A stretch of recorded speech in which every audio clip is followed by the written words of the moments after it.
One man, one mission, to rid the world of chronic anxiety once and for all. The anxiety guy, Dennis Simsek, shares his personal transformation from living a life filled with overwhelming worry to becoming a full-fledged positivity machine, a leading authority in generalized anxiety. Dennis gets to the truth of your mental health challenges and sets you on a path to transforming each and every area of your life. Here he is, the one and only, the anxiety guy.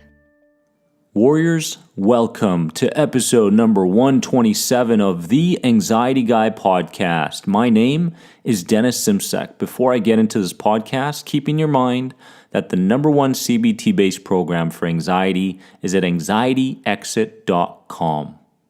My friends, today I want to take you on a bit of a journey into how my health anxiety manifested and how it spiraled out of control.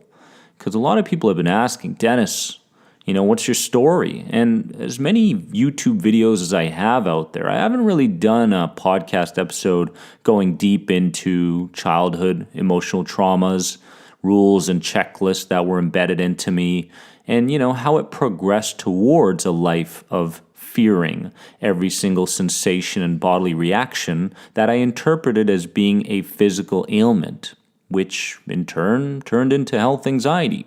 So these childhood rules are the things that I want to start with in this podcast episode.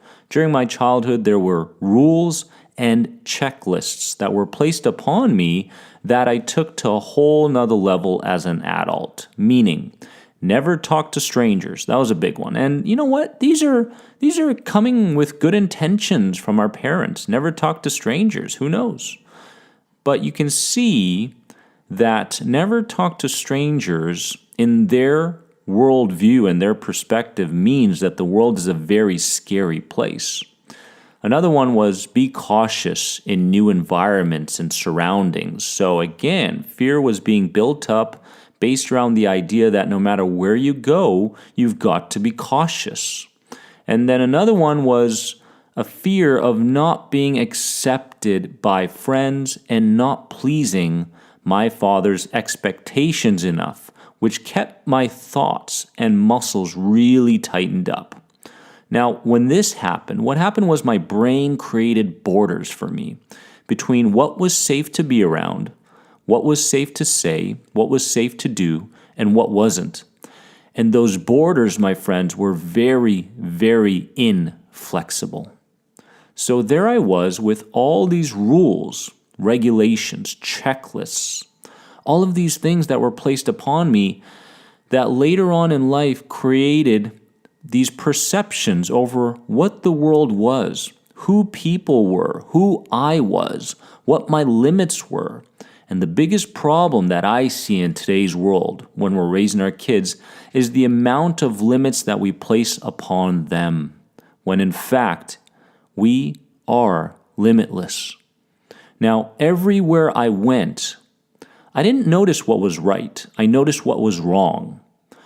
I didn't notice what was good, but I noticed what was bad. Finally, I didn't notice what I was grateful for, but why I sucked as a human being. That's what I noticed. The problem I didn't recognize at the time was that I constantly tried to go from suffering to happy. And this is an important point. It's not possible for most people to go from suffering to happy.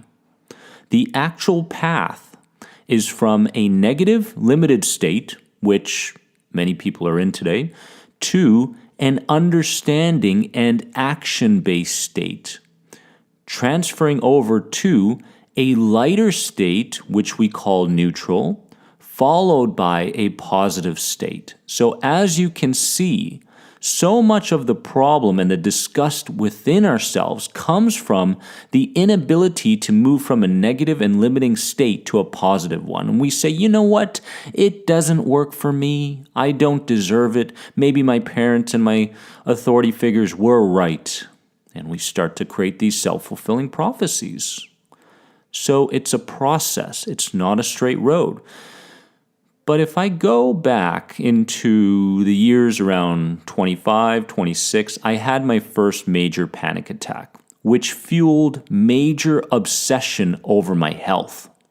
But let's understand that it was a combination of this gigantic panic attack that I thought was a heart attack and a stroke, and a combination of that and what happened, the embedded beliefs, the core beliefs, the rules, the checklists that I lived with leading up to that panic attack. So it wasn't just one event, it was multiple things from childhood brought up towards my adulthood that then created a sensitized state within me. If I have a worldview, a perspective that the world is not safe, then what I'm doing is I'm turning on my limbic system's amygdala, which is the fight or flight response all the time. At every moment, I'm looking for a threat because that's what keeps me safe. That's what familiar is for me.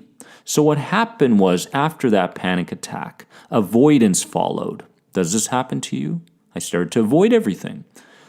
Constant internal curiosity followed. Meaning, oh my goodness, what could this feeling mean? Oh my goodness, why are these reflexive thoughts continually playing out in my mind? Am I going crazy? So it was a combination of, am I going crazy cognitively? And is my body going to lose control? Dying.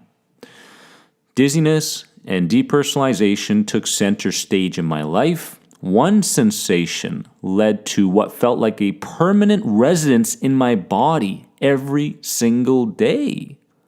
Every day. Suicidal thoughts and planning followed. It's such a familiar path for so many confused and bewildered health anxiety sufferers out there today. Imagine, and I'm telling you this from my perspective, my dealing with health anxiety, imagine waking up each morning for a 6+ year period and saying, what do I have to do today in order for me to get through the day? How am I going to deal with my sensations? How am I going to deal with my thoughts? How am I going to deal with my coworkers? How am I going to look my wife, my husband, my kids, my dog in the face and say, you know what, I'm here with you? It's not happening. We're not in the present. We're in the past because we're remembering something that happened emotionally traumatically, and we're in the future because we're scared of what is going to happen. So not only do we have anxiety, but we have depression. And I realized something very important. It was that freedom lied in my ability to give it one more day, my friends. To begin looking my feelings straight in the eyes and understanding what was happening at a deeper level than just an instinctual one. I realized that I was becoming busier and busier and busier in my life to cover up my internal concerns and temporarily find relief, when in fact, all I was really doing was draining my adrenals even further. I began researching different ancient philosophies, started CBT, NLP, and also started my journey with the understanding that a higher power that was running my internal world must exist. It must exist. I mean, I wasn't the one keeping track of my heartbeat, my digestion, my circulation, and so on. There must have been a creative intelligence at work here. And if I could begin speaking a language that it could understand, maybe I could overcome this sensitivity. Do you want to know what that language was? Do you really want to know how to tap in to your superconscious mind? Let me tell you. The language is called surrender. I started understanding the superconscious mind better, the part of our subconscious mind that was responsible for the miracles in our lives, and ultimately a wisdom that for so long in my own life went untapped. I had to surrender. I had to surrender to the Kubert effect. I call it the Kubert effect. I don't know if anybody out there has ever played Atari. I used to play Atari. I think it was Atari, not Nintendo. And in Atari, you'd see Kubert, this long-nosed thing, jumping from one block to the next block to the next block to the next block, hoping that all the blocks turn to a different color and therefore you go to the next level. So I felt like I had to jump those blocks and entertain negative, limiting, pessimistic ways of seeing myself and my life in order to stay safe. This was so familiar, it was so consistent that I didn't know any other way of being. So I had to surrender. I had to give up. I had to give up on entertaining those thoughts and allow them to be there. I had to give up on questioning what these sensations and bodily reactions were.